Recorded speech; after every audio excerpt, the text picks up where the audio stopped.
Hello and welcome back to Mark's House and Garden UK, olive tree care. Now, if you follow my channel, you'll know that there are several videos about olive tree care on my channel. Many of you subscribed because of my olive tree care videos. This is going to be another olive tree care video, but I make no apologies because I've got something specific to talk to you about. In this big pot here is an olive tree which I, in inverted commas, rescued. When I say rescued, basically I just repotted it, and I'll put the video where I did that in the description box below this one so you can reference it. And it came back to life. It came back in leaps and bounds, and it had a really good year. But recently I noticed that it seemed to be struggling a little bit. I'm going to bring the camera in a bit closer and give you a bit of a close-up so that you can see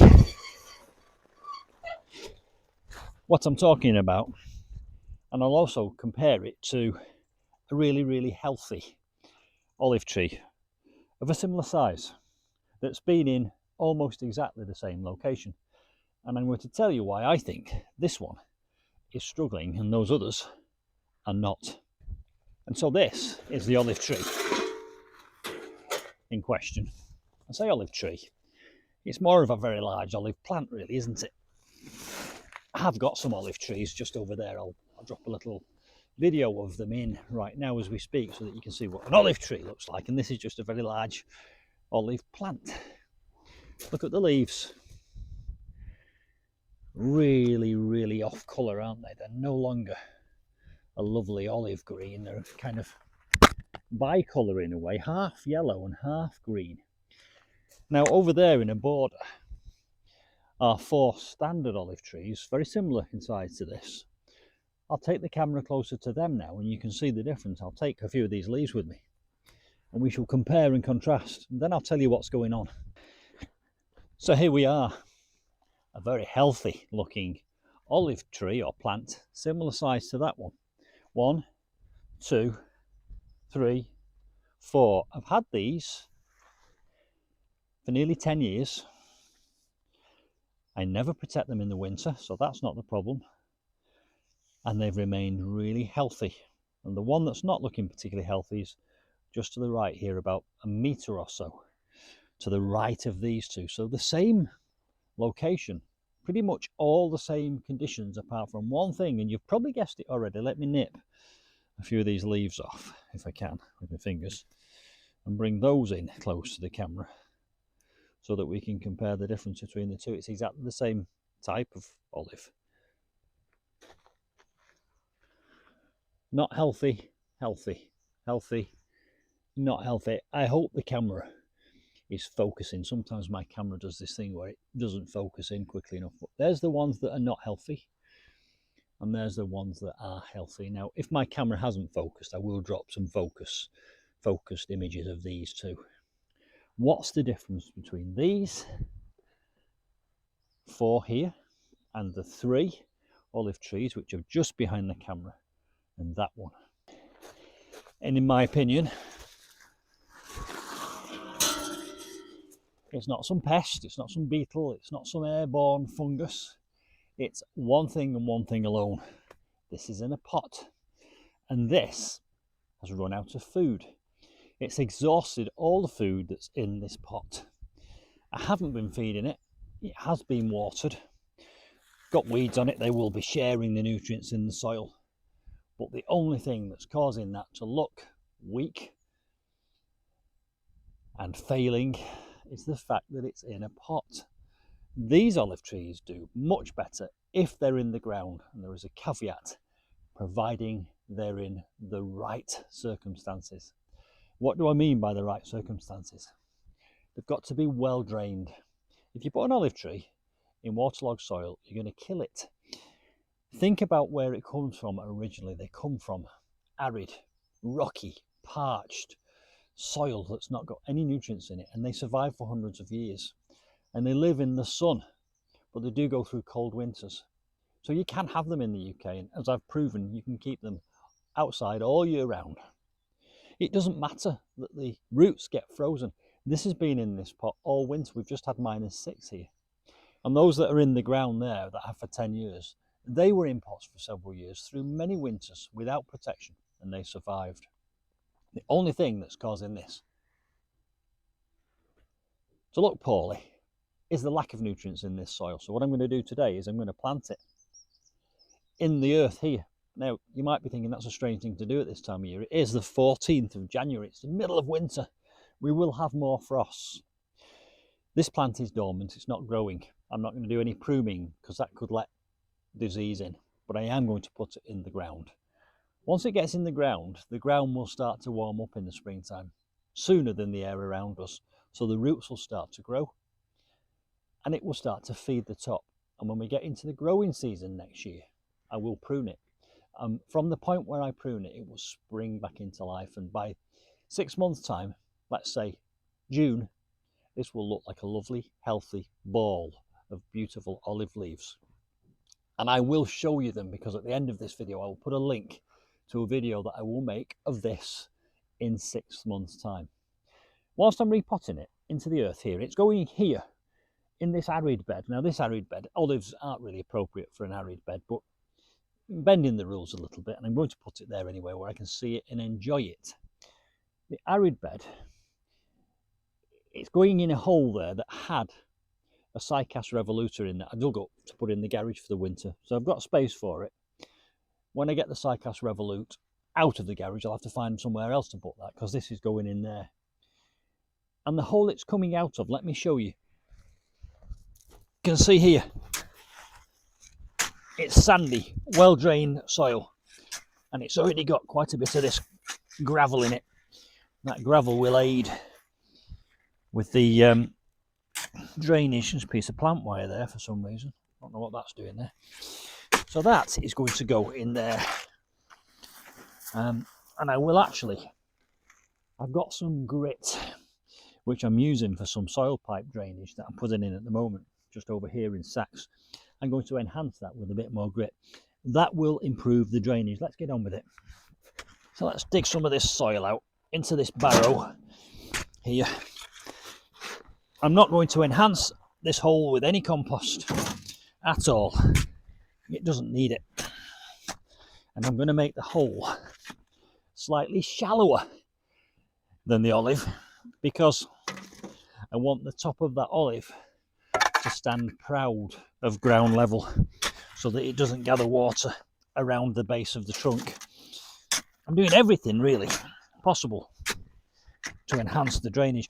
I'm putting this soil in this barrow and now I'm going to go over there and add some grit to it, and then I'm going to put the soil back in around the pot. But I need to make the hole big enough to receive the root ball first. I'm not concerned about the fact that it's winter. I'm not concerned about the fact that we've still got some frost to come. Right, let's take this over here. Let's just add a bit more grit. This is the grit I've bought for doing my septic tank soak away, and it's to go around the soil pipes.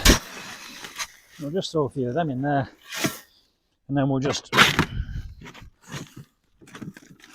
dig it over, mix it in. So that is going to go around the sides of the root ball. The next challenge is going to be getting out of the pot. Right, how are we going to do that? Get it near the hole. It's coming out relatively easily actually. I'll bring the camera in closer. I want to show you the root ball. Let's just level out the bottom of that hole there so that big stone out the way. Pull that weed fabric back.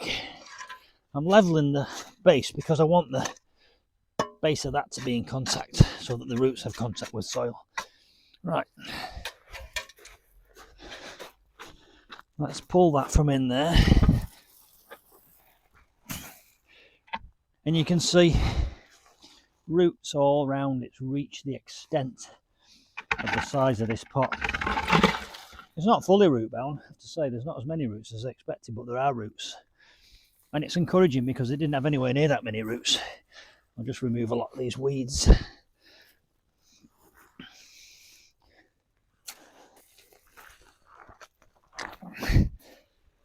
So there it is in its potential new home. Now, I'm just looking at the base of that there. It's a little bit low for my liking, so I'm going to lift it up by plonking a little bit more soil around the base. And this is that soil that I've enhanced with grit. I'm just putting that in there, and that's going to elevate the base of the plant so that it's not too deep. Again, nice and level. Drop that back in. That's better. You can see it's higher now, so that when it's covered in weed fabric and gravel, it won't be gathering any water around here. Let's take a few more of these out.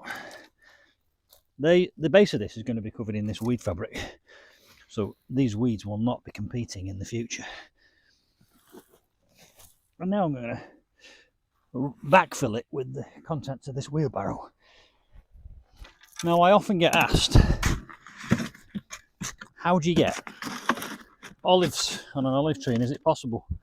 It is possible, but there is an important thing that you really need to do, and that is you've got to let the olive go through a cold winter, because it sets buds during that cold winter, and it's those buds which will produce the olives next year.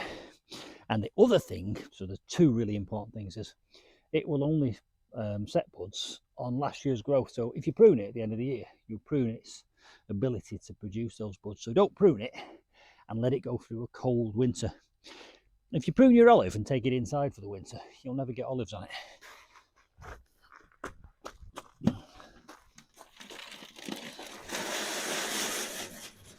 Right. Let's make sure that we've got contact all the way around the base with this well-drained gravelly soil. That's nice. And then we shall bring the weed fabric back over to protect it from competition.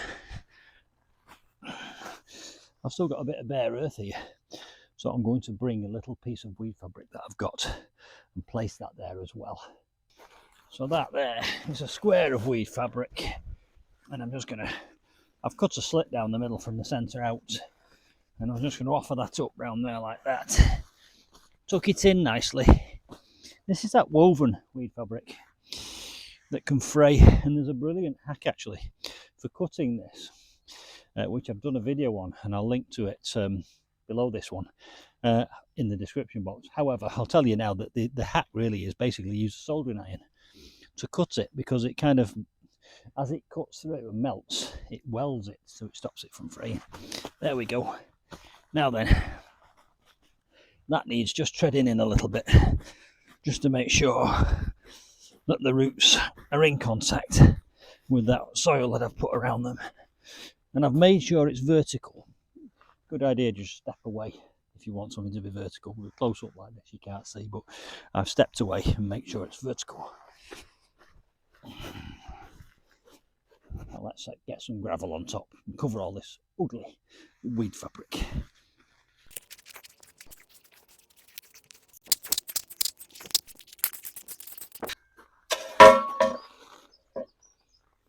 So there you go, another in my series of olive tree care videos, and the points that I hope that you will take away from this are: if your olive looks as if it's struggling, it's not necessarily a disease or a pest. It might just need feeding. That's what's happened to this one, and I will prove it, because in 6 months' time I'll give you a video. The other point that you must take away from this is drainage. Drainage, drainage, drainage. Olives do not want to be waterlogged at any time. It will kill them. So I've elevated that. You can see it's on a mound. The bottom half of the roots are in contact with the soil, but you will probably notice that a lot of the top of the medium here is basically gravel. There is a little patch here of weed fabric which I've left bare, because there's a black tree aeonium going in there in the springtime. It's in the garage. But it looks lovely, doesn't it? I think gravel really sets plants off, and it covers a multitude of sins. You'll notice just there to the left an agave, which is one of those spiky arid plants here underneath this shelter.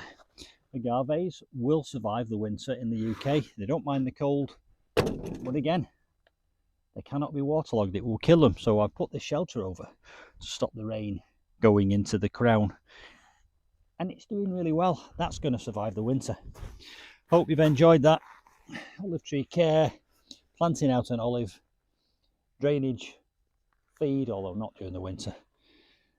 And I'll see you soon for some more olive tree adventures. Bye for now.